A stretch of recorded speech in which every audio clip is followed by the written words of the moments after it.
Well, hey, y'all. uh, it's such an awkward thing to try and kick this off. It's been like 10 years.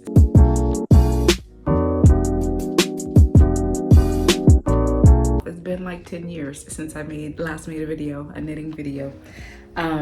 So yeah, that's the elephant in the room. But the other part of that is that I actually, in like that 10 years time, I have not been doing much crafting at all. I've just been trying to keep up with life, and I haven't had time to do the things that I love, really. That sounds weird because I have been doing things I love. I just have not been crafting like I typically used to.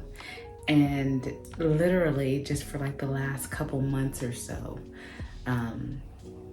I've been back to crafting. I've been back to knitting and crocheting and spinning even. And I have thought of you guys so many times over the years, but I just did not have it in me to come and try and make videos and be on the schedule. You know, when I think about it though, I would have loved to. And I think about 10 years without blogging. And I think about how, like, even if I just would have put out one episode a month, which is what I plan on doing now because it's just what I want to do. I loved doing it when I was doing it.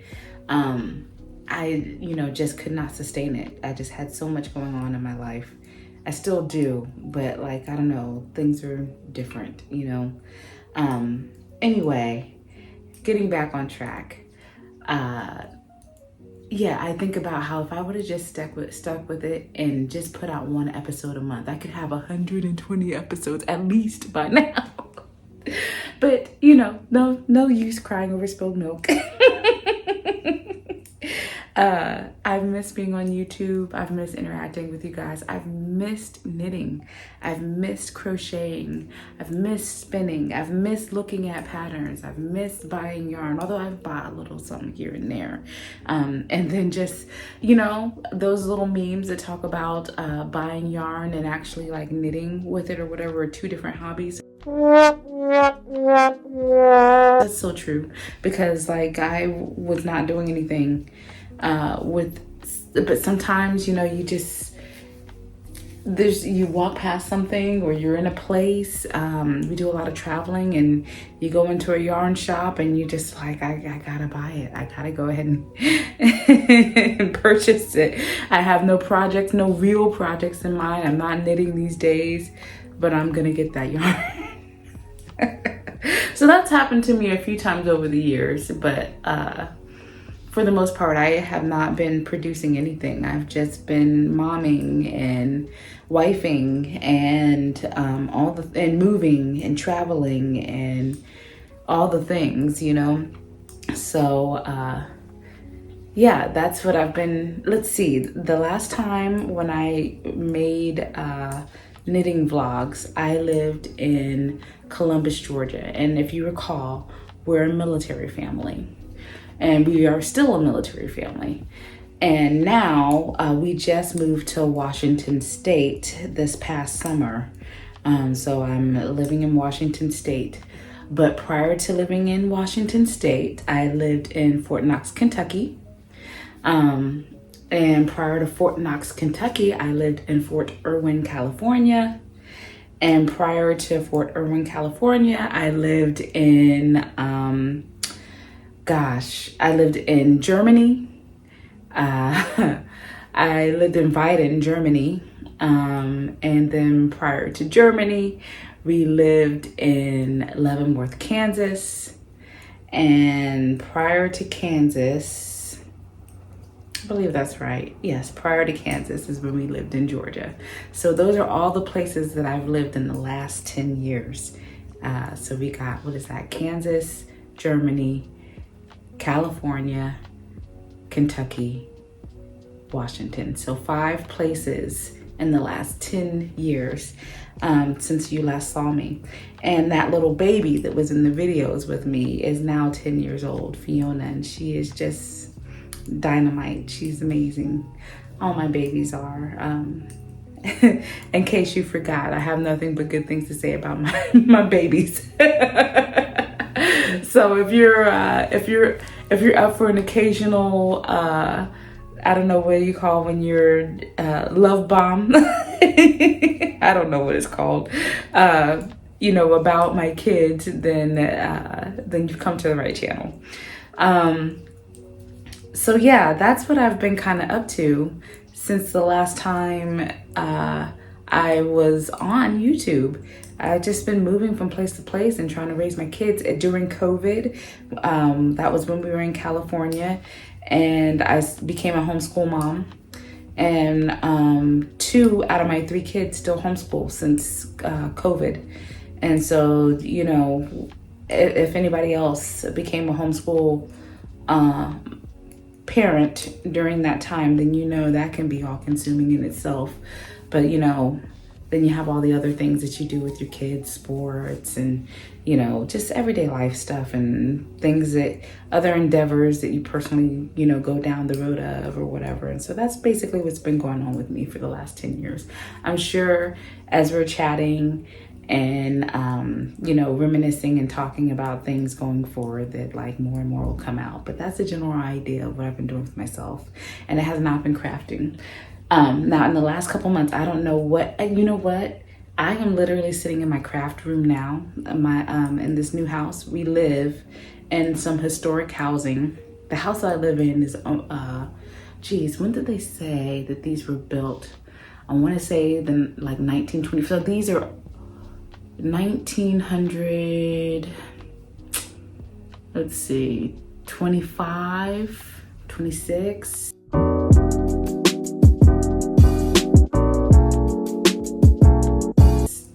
So these houses that I live in are almost 100 years old, and I live on a military base in Washington State. And the home is huge and like almost 100 years old. And one of the great features of this is that we have these 2-story sunrooms. This one is off of our master bedroom, and then downstairs is one off of the living room, which has become our schoolroom.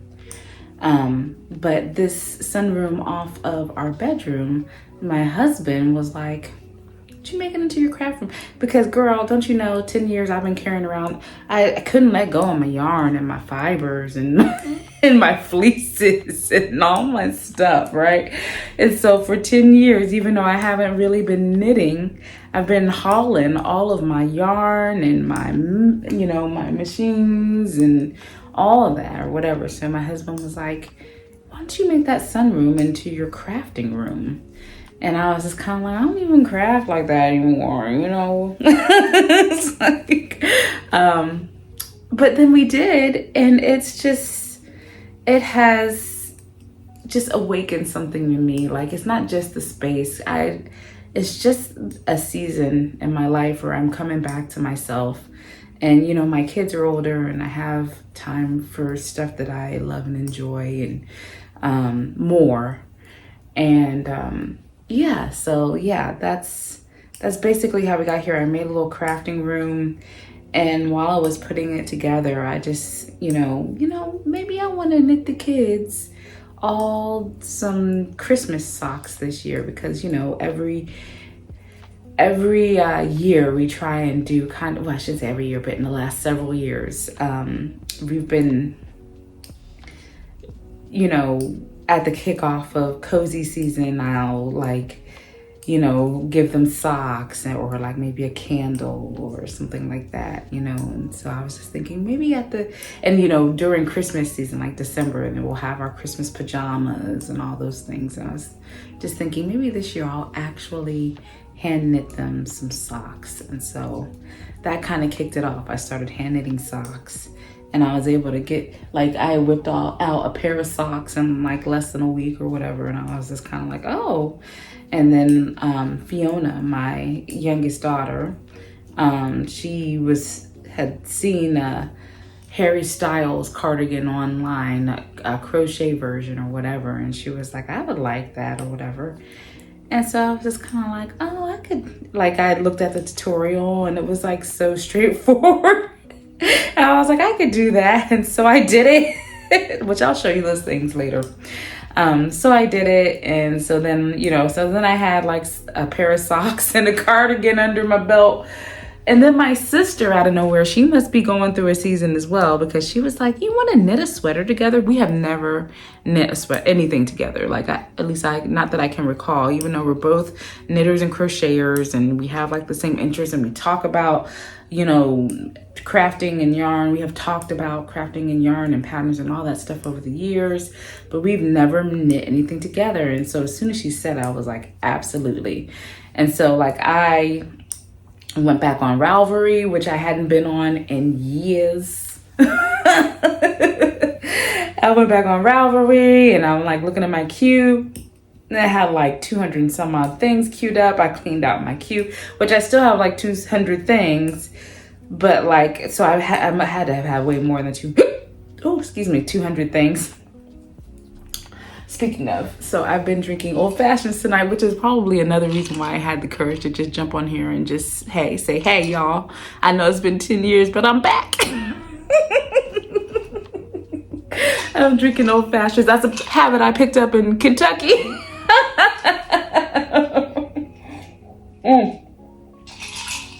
This one's done. So anyway, what was I saying? Oh yeah, so my sister, calls me and is like, you want to knit a sweater together? And so then I'm like, absolutely. And so then like we start going back and forth, and I submitted 3 sweaters I like, and she submitted 3 or 4 sweaters she liked, and then I chose 2 of hers that I liked, and she chose 2 of mine that she liked, and then we had to narrow it down, right? And so we both came up with that we were gonna, I'm looking over at the pattern to see what it's named. We came up with knitting the Willow Wood by Caitlin Hunter, which I realized that this is like, this is never going to be a trendy, like where we keep up with the trends place to be. It's just gonna be whatever I'm doing and feeling at the time. But anyhow, so I'm realizing that this Caitlin Hunter pattern was probably like, so what's crazy is that like there must have been something during COVID where I was on Ravelry, because I bought this pattern back then. Like I bought that issue of Pom Pom Quarterly, and so I had the pattern for this sweater already, the Willow Wood, and because I was about to go and try and purchase it again, and it was, and Ravelry was like, you already have this, girl. And so yeah, that's just one of those funny things. But yeah, so we agreed on the Willow Wood. And so that's another thing that will probably be, I think that I've carried a lot of guilt with me because I have so much yarn in my stash. And like, let's be honest, I've like been a crafter, a fiber enthusiast for like, I don't know, I'm a woman of a certain age. I'm middle, I don't know, am I middle-aged? I'm 44. And so that's middle age, right? Is 40s middle age, or is 50 middle age? What is it? Anyway, I'm 44. And I've accumulated a lot of yarn over. I taught myself to knit in my 20s from that Debbie Stoller Stitch and Bitch series, right? But prior to that, my aunt had taught me and my sister how to crochet when I was 8, 9 years old or whatever, right? So yeah, and for the longest time, I was carrying around like, that Red Heart Super Savory yarn. Like even when I moved out of my house from high school, I had Super Savory yarn I was carrying with me. But anyway,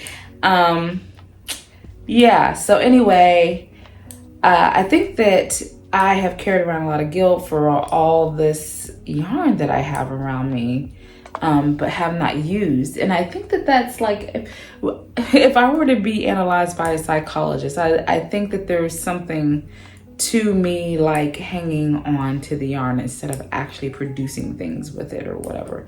But anyway, let's not go down that. I mean, if we all analyze ourselves, we got something, right?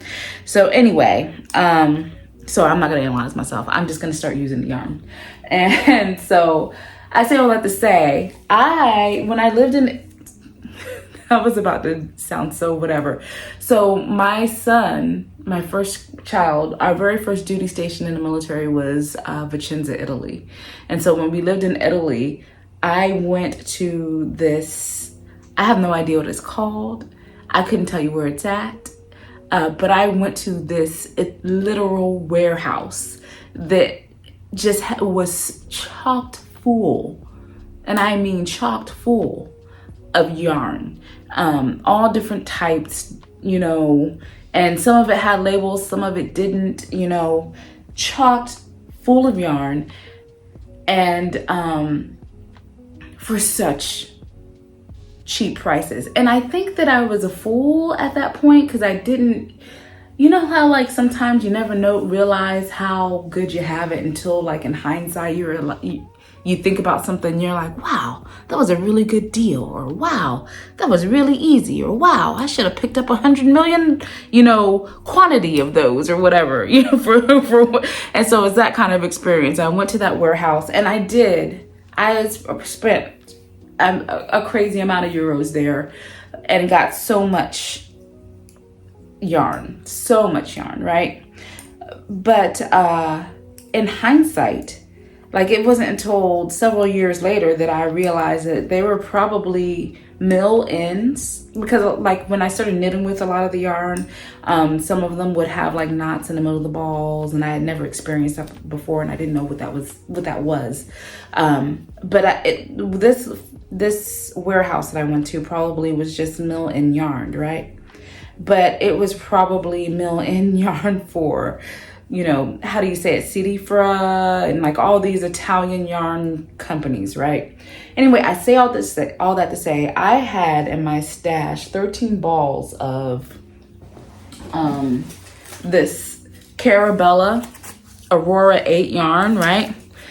No, I had 11 balls in my stash, and it wasn't quite gauged, but I knew that with my knitting that I could get the gauge of this Willowbrook sweater, right? And so, is that what it's called? No, Willowwood. Willowwood sweater.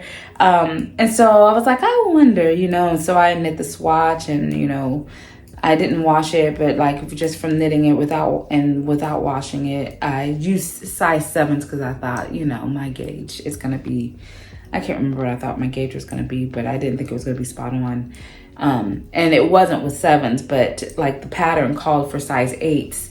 So then when I reknit the swatch with the size 8, not only did I get stitch gauge, I got row gauge, which never happens. Never, honey. Like, what? So I get stitch and row gauge using this Aurora 8 that I have in my stash. But I'm knitting a size 4 and I only have 11 balls of yarn. So then I'm like, ugh. And so you can imagine this yarn I've had in my stash since, y'all don't judge me, but I've had it in my stash for like, what am I? Like 15 years? 14 years? 10 plus years. How about let's go with that, right? So I've had this yarn in my stash for like 10 plus years, right? But I need more balls than half, because a girl was cute and svelte, pretty svelte, 15 years ago, 10 plus years ago.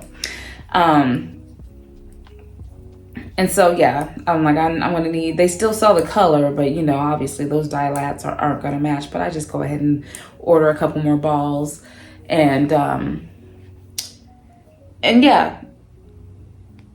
But lo and behold, I'm talking to my sister and she's like, I had some yarn in my stash, and I did not remember this for the life of me. But remember, I told you I went to this factory in Italy, and apparently when I went there, like back then, my sister's favorite color was purple. Apparently, I bought her a bag of purple Aurora 8. She was like, I have this Aurora 8 yarn that will probably work good for this. Like, did you give that to me? I was like, no. But then when she pulled it out, I was like, I did get that there at that factory. Like, I did not have any recollection of getting her that yarn. So I was just buying yarn willy-nilly, apparently. But so yeah, the two of us are both knitting. these sweaters out of Aurora 8 Carabella yarn, and I am using a maroon color and she is using an eggplant color. And then I went on to Ravelry to see if I could find someone, because you know, in real life this yarn is like, I don't know, like 13, I don't know, I think I might have, the cheapest I might have found it was like $12 a ball or $11.50 or something, but like the regular price is like 13, 14 bucks a ball or whatever. So I go on Ravelry and I'm looking for someone selling some, and someone is in this contrasting tan color. And so I buy 3 balls off of somebody on Ravelry. The contrast color. So now I have enough balls to knit the sweater. Hopefully, especially since I'm getting row gauge as well. I'm feeling positive about it. Confident. And so yeah, that's what I'm doing. We're knitting Willowwood out of Aurora 8, maroon and tan, and it's so fun. Listen, when I knit that swatch, it was so bouncy and buttery and soft and like just, oh my gosh, it was like I forgot what a pleasure, like knitting with just a soft, bouncy, luxurious, and like even like the way the stitches look, they're just so perfect. Perfection, you know. And so like, yeah, it's been a great coming home project, I guess, if you know what I mean by that, like coming home to knitting project to kick off with.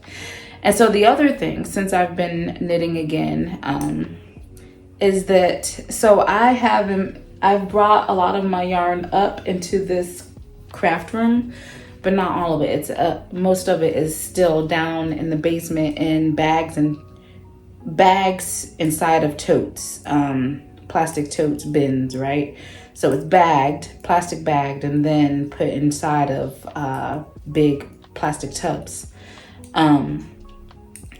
And then I had so many unfinished projects. And so the other thing that I did, in addition to cleaning out my Ravelry queue and, you know, curating what I wanted to have in the room with me, I started going through some of those bags, and I just been ripping stuff. But one of the things that I did not rip, so here's another, so also during COVID, I did knit one thing.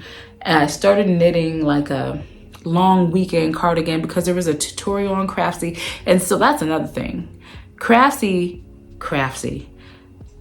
I have been paying for Craftsy since the 1900s. Probably not 1900s, but I've been paying for Craftsy for as long as I've been crafting and knew about Craftsy. Right? So even when I was not crafting, but it's okay, because like I have used Craftsy for my homeschool, like for baking, for painting, for drawing. There's a lot of other good uses for Craftsy. So I'm not gonna knock Craftsy, paying for Craftsy for all these years. But I have been a premium member. She's been getting, you know what it is too, is that the membership renews around my birthday. Okay, I'm back. Craftsy, yes. So I've been paying for Craftsy since 1809, and but back during COVID, I must have gotten another. You know what? At the beginning of COVID, I was one of those people who was super productive. I taught myself how to cornrow. I like made all these things I taught myself how to sew pillowcases and masks and and all these things, right? So I acquired all these new little skills, right? And then I, went back to knitting for just a little while during COVID or whatever. And that's when I decided I was going to knit this long weekend cardie. And they had a tutorial. They used to have a tutorial on Craftsy, which is not up there anymore. At least I can't find it. Anyway, and Yarnspirations was the creator of the pattern, or, the class.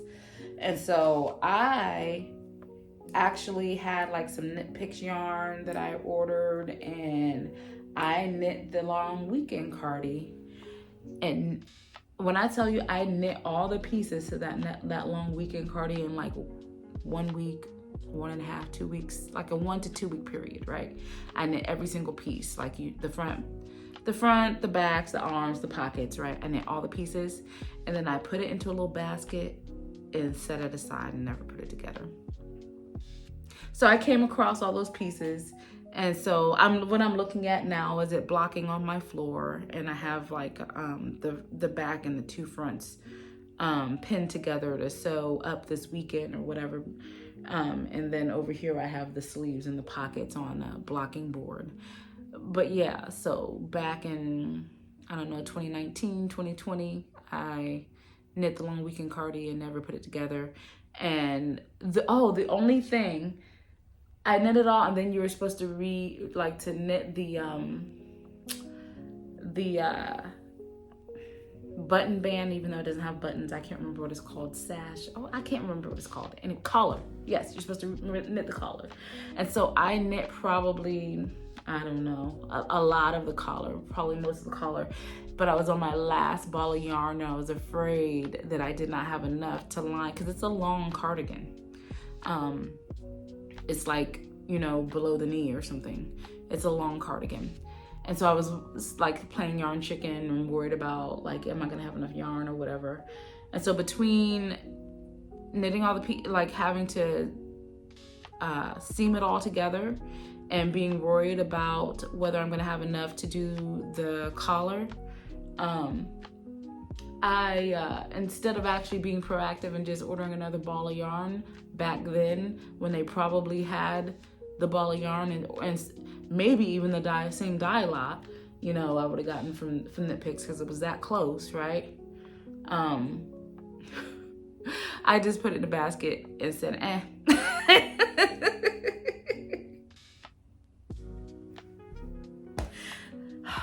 Bless.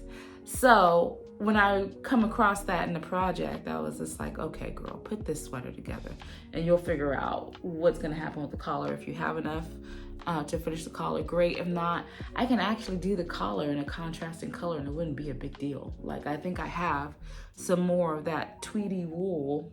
I can't remember what wool, but it's some type of tweedy Knit Picks yarn that I knitted out of, right?